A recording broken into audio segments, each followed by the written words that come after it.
No TDC, eu participei da trilha de análise de negócio. Teve bastante palestras, foram 9 palestras, e eu separei 3 palestras que são coisas que a gente não usa no nosso dia a dia. As outras é tudo coisa que já está no nosso processo, a gente já faz. É interessante, mas essas aqui são as que mais se destacam. Então, a primeira é: priorize com o seu cliente as demandas de forma eficaz. O palestrante que passou essa palestra, ele traz uma forma matemática de a gente priorizar com os clientes todas as nossas demandas e fazer com isso com que o cliente entenda qual é o que ele realmente precisa primeiro, porque o cliente vê, ele quer tudo é urgente, tudo é importante, ele tem um monte de usuários gritando em todos os lados, para ele tudo é urgente. Então, essa é uma forma de matemática que a gente usa para dizer, não, o que realmente é urgente, o que realmente traz mais valor para o negócio dele, o que realmente faz sentido. Então, como funciona? A gente precisa fazer uma análise macro de todas as demandas que a gente tem no roadmap. É análise macro mesmo. O PO entra lá, analisa, verifica mais ou menos o que é, sem fazer especificação, sem fazer nada. É uma coisa bem sintética. Tendo essa análise macro, eu tenho uma lista de todas as minhas demandas que estão no roadmap. Aí, a partir dessa lista, eu vou determinar dimensões de valor. Ou seja, o que para o meu roadmap é importante. Eu tenho que determinar no mínimo 3 dimensões, no máximo 4 dimensões. Dentro dessas dimensões, eu vou pegar minha lista de todas as demandas, vou pontuar essas demandas dentro das dimensões, vou calcular uma média e começo a ter a priorização matemática. Claro que, para isso funcionar, eu tenho que sempre pegar feedback para os clientes, para eles entenderem o porquê que eu estou priorizando aquela ou priorizando a outra. E ele também participa na pontuação dessas demandas, quando ele acha que alguma coisa faz mais sentido, menos sentido. Então, como é que vamos na prática? Esse é um exemplo de uma planilha que calcula o BVP, que é o cálculo dessas dimensões, aonde a empresa determinou quais são as dimensões que eu vou usar. A que economiza mais dinheiro, a que faz eu faturar mais dinheiro, a que faz a minha operação ser mais rápida, que ganho velocidade no processo, e que eu tenho um tempo crítico de desenvolvimento. Eu tenho uma legislação, alguma coisa que determina que isso tem que entrar em 1 mês. Então, eu vou determinar essas dimensões, vou colocar todas as minhas demandas e vou colocar uma pontuação dessa dimensão, certo? Esse é um outro exemplo que o palestrante passou, que ele é parecido, só que são 3 dimensões apenas. Só que nessa aqui tem uma dimensão que eles fizeram que ela é bem interessante, que eles falam que é o valor de negócio. Cada vez que uma demanda ela precisou ser repriorizada, ela perde valor. A partir do momento em que ela perde valor 5 vezes, ela não tem mais realmente a necessidade, porque por 5 vezes alguma coisa foi mais importante que ela. Então, se por 5 vezes ela foi não importante, ela não faz mais sentido. Então, também é uma forma de priorizar bem interessante. O que a gente faz? A gente precisa, no mínimo, de 3 dimensões, no máximo 4. Para cada dimensão, a gente vai determinar um peso.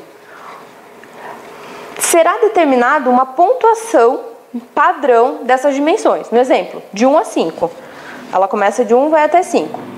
E é calculado o BVP a partir de uma média. Então, eu vou fazer, a dimensão 1 tem peso 1, a dimensão 2 tem peso 3. Isso é a gente que determina. A gente pensa quais são as nossas dimensões, com as nossas métricas, e determina qual pesa mais, qual pesa menos. Mas, no final, é uma média ponderada.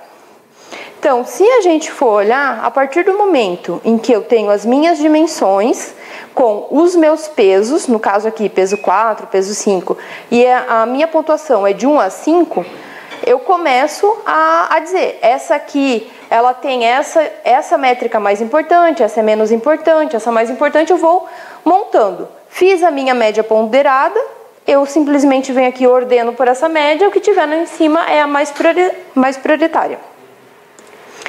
Feedback com o cliente. A partir do momento em que eu tenho esse cálculo, eu preciso falar para o cliente, no meu entendimento, essa primeira história Essa primeira ideia é o que eu tenho mais prioritário. E eu vou mostrar para ele, a minha priorização é essa, por conta que aqui você ganha mais dinheiro, aqui você não leva uma multa, depende das métricas que você for usando. E daí, claro que tem métricas que a gente pode levantar junto com eles. O que é importante nesses feedbacks? Eles acontecerem constantemente para que o cliente sempre revisite essa priorização. Porque conforme a gente for entregando, vai ter coisas que vai sair da lista, vai ter coisas que vai entrando, que talvez entra numa priorização maior. E a gente vai constantemente vendo com o cliente qual é essa priorização. O ideal é pelo menos uma vez por mês ter essa conversa com os clientes. A segunda palestra que a gente teve nesse dia foi sobre Design Sprint. Design Sprint é um método de fazer uma validação de uma ideia mais profunda que foi montado pela Google. Então, o que acontece? É uma semana que se tira para validar uma ideia, mas não é feito para todas as melhorias, é feito por uma grande funcionalidade, por algo que eu preciso entender melhor, que eu preciso entender de uma forma mais detalhada, ou quando a ideia está muito genérica. A gente precisa ter uma coisa mais validada antes de começar a desenvolver. Então, o que acontece? É separado essa uma semana, onde começa antes dessa uma semana com a preparação do Design Sprint. O que eu vou fazer? Eu vou determinar quem vai participar dessa uma semana de trabalho, se tem espaço físico, se eu tenho disponibilidade de sala, se eu tenho que mandar convite para as pessoas, porque em momentos a gente fala com o cliente, a gente faz entrevista com o cliente nessa semana, então eu vou ter que fazer convite deles, preparar a agenda, a programação, o que vai ser feito em cada dia, um coffee break, porque é uma semana dedicada para pensar naquela funcionalidade. Então, não adianta o pessoal ficar saindo muito, é uma coisa que tem que ser bem dedicada. E quem são os especialistas, os clientes que vão participar dessa semana? Então, aí o que acontece? Primeiro dia, segunda-feira. A segunda-feira ela é dedicada para comprometimento do que a gente vai fazer nessa semana. Então, a gente faz os combinados do que vai acontecer, monta um parking lot, vê os horários para ver se todo mundo chega no mesmo horário, monta time box, faz todos os combinados de como a gente vai trabalhar essa semana. Depois disso, monta qual vai ser o resultado esperado de sexta-feira. O que a gente tem que ter na sexta-feira. E daí, nisso, a gente começa a determinar quais são as premissas para chegar lá. O que a gente precisa ter para chegar na sexta-feira. E depois, começa com as entrevistas com os especialistas, no caso, os clientes. O PO, ele vai vir com a ideia, vai vir com o problema, com a hipótese. Só que vai ter dúvidas em que o time todo que está nessa segunda-feira vai ter e o PO não vai conseguir responder. Então é marcado a agenda nesse dia com o cliente, onde todo mundo vai fazer pergunta para o cliente. Vai via Skype ou o cliente pode vir na reunião, mas é para todo mundo do time encher de questionamentos mesmo nesse primeiro dia. A terça-feira é o dia dedicado para deixar a criatividade fluir. Então, se começa a fazer anotações do que é importante, começa a se fazer ideias, você faz brainstorm, você vai fazer um monte de coisas para trazer várias soluções para aquele problema. Pode ser ideias viáveis, ideias até meio malucas, mas a ideia é ativar a criatividade para trazer várias formas diferentes de resolver aquele problema que o cliente está trazendo. No final dessas ideias em que a gente levanta, faz uma votação e se determina qual é o tipo de solução que a gente vai dar para aquele problema. Aí já começa a fazer a preparação da entrevista da entrega que vai acontecer na sexta-feira. O como a gente vai vender a ideia. Então, por exemplo, a gente está fazendo uma ideia do cliente X. Só que eu sei que tem outros clientes que têm o mesmo problema. Então, eu já vou, durante essa semana, convidar os outros clientes a validar essa ideia na sexta-feira também. Vou trazer eles para homologar junto com esse meu design sprint que eu estou fazendo. E daí a gente começa a estruturar o como que a gente vai validar essa ideia com o cliente. Na quarta-feira é o dia que começa a montar o storyboard. Então, começa a pensar no passo a passo que o usuário vai fazer para solucionar aquele problema. Então começa a se fazer o desenho, começa a pensar, não, ele vai clicar na tela, ele vai ter que consultar. A gente começa a fazer o passo a passo mesmo do que vai fazer isso e definir como que vai ser essa solução. Na quinta-feira é o dia de desenvolvimento, onde tem que se desenvolver um MVP. Não precisa ser nada muito grande, nada muito custoso. É a questão só para poder passar uma ideia na sexta-feira para o cliente de como vai ser. Então se faz mais uma casca da solução, uma ideia para realmente validar com o cliente na sexta-feira. Então nesse caso se separa um pouco o time, aonde o pessoal de devs e o X, caso tiver, começa a programar para fazer uma primeira MVP dessa solução. O costureiro é uma pessoa que fica meio que andando com todo mundo para tirar impedimentos, para resolver se precisar. O entrevistador começa a montar o que ele vai falar pro cliente na sexta-feira, e o escritor, que geralmente é o PO, começa a quebrar as histórias conforme vai sendo determinado e já escrevendo o que vai ser desenvolvido depois. A gente tem que dar um senso de realidade no usuário. Então esse MVP pode ser só uma casca mesmo, ele não precisa ser a solução em si.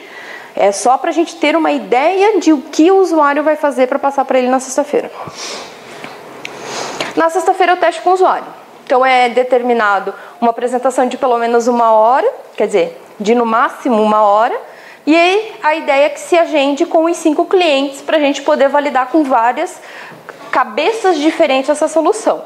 Enquanto o entrevistador vai apresentando, vai falando, o time vai anotando todos os feedbacks e perguntas que esses usuários estão apresentando, porque esses feedbacks, essas perguntas, vão enriquecer as histórias na hora de planejar. A ideia é que a ideia já saia validada e escrita para entrar na planning. Essa foi a segunda palestra. A terceira palestra, que é interessante, que eu participei lá, e é bem interessante porque a gente faz bastante coisa do que está aqui, é bem parecido com o que a gente faz hoje, mas tem uma visão interessante. Então, 7 dimensões do produto. Para eu desenvolver um produto, quais são as 7 dimensões que eu tenho que me preocupar? No caso são os atores, a interface, as ações, os dados, as restrições, o ambiente e a qualidade.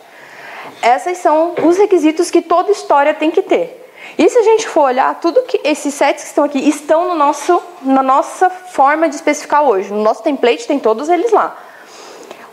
O que a ideia passa? Separa entre requisitos funcionais, que são os requisitos em que o PO tem que entender, levantar, conversar com o cliente, tem que trazer isso para o time.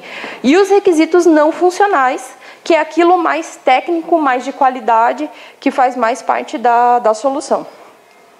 Então, o que o palestrante dessa palestra passou, tá? Ele leva para o refinamento da meta a regra de poder escrever todos esses 7 requisitos. Então, para o refinamento da meta, o PO deve levantar os requisitos funcionais. Quem são os atores, as ações que esses atores fazem para aquela solução, os dados que é necessário para essa solução e quais restrições essa solução tem que ter. Ele leva isso para o refinamento. Durante o refinamento, o que acontece? O time começa a determinar os requisitos não funcionais, ou seja, como vai ser a interface, como é o ambiente e como se testa isso na qualidade. Fica uma definição em conjunto da parte mais técnica do como é a especificação.